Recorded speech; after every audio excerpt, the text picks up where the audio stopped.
Wala sa kanilang kasabwat sa pagbulsa ng sako-sakong pera, pinagsamantalaan ang krisis ng pandemya, pinabayaan ang ating mga kababayan na magkasakit at mamatay.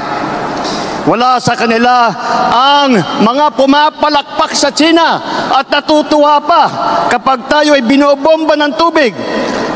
Tinatamaan ang ating mga Coast Guard, hinaharang ang ating mga mangingisda, ninanakaw ang kanilang huli. At bukod pa ron ay inaagaw pa ang mga isla natin para maging bahagi ng kanilang bansa. Wala po sa kanila ang tilang sakristan ng isang bulaang propeta na nasasakdal dahil sa pagyurak sa ating kabataan at sa ating kababaihan.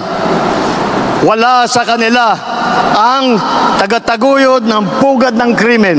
Nais ba natin bumalik sa landas na umaapaw sa dugo ng mga inosenteng mga bata na inagaw sa kanilang mga anak, mga ina, kinuha sa kanilang mga tahanan at inagaw ang kanilang kinabukasan?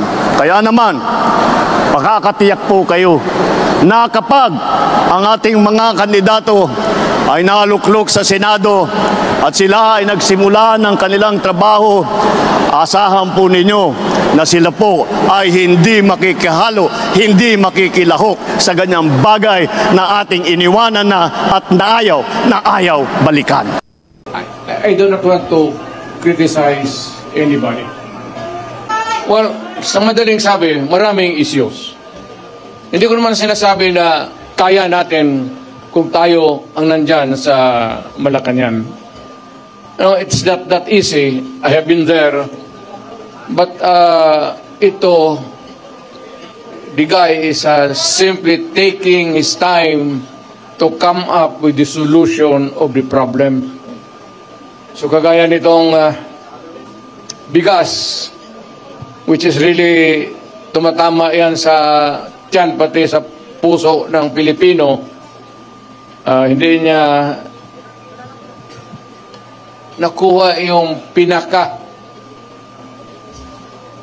Either is subsidized o whatever, but it goes on up and nahihirapan po ang Pilipino to cope up.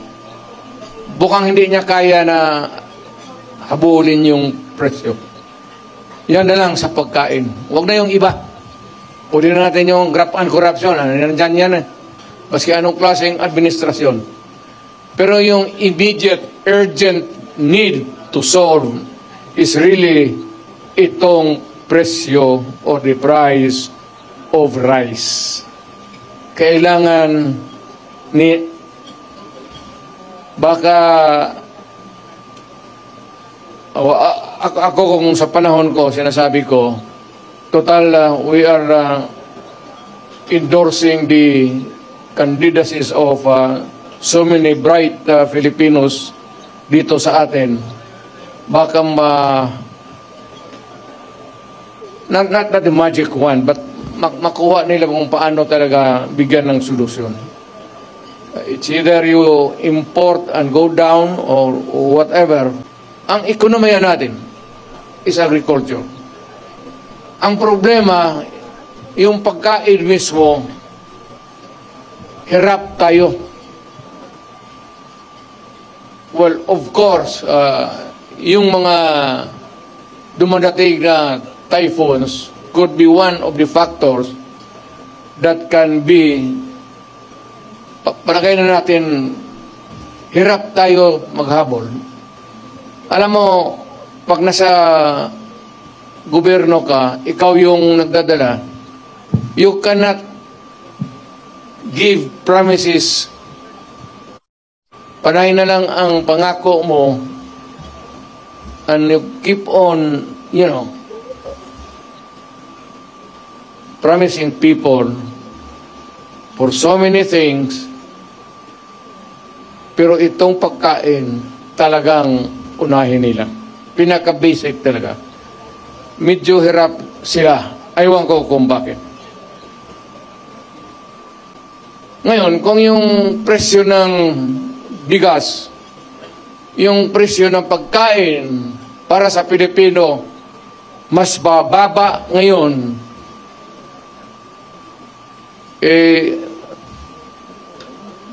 noong panahon na umupo si Presidente, kung mas mababa ang presyo ngayon ng pagkain, iboto natin yung mga kandidato niya. Nakikita mo naman, talagang almost hindi na kaya. Hindi kaya ng tao. Ngayon, kung mas madali maghanap ng trabaho ngayon sa panahon niya, then doon ka sa kanya, doon sa administrasyon. Kung sa panahon na ito, kung pante ka na maglakad, na walang takot, nakakapag-pasyal ka, baski saan, huwag mo nang bitawan si Marcos. Piliin mo na yung kandidato niya.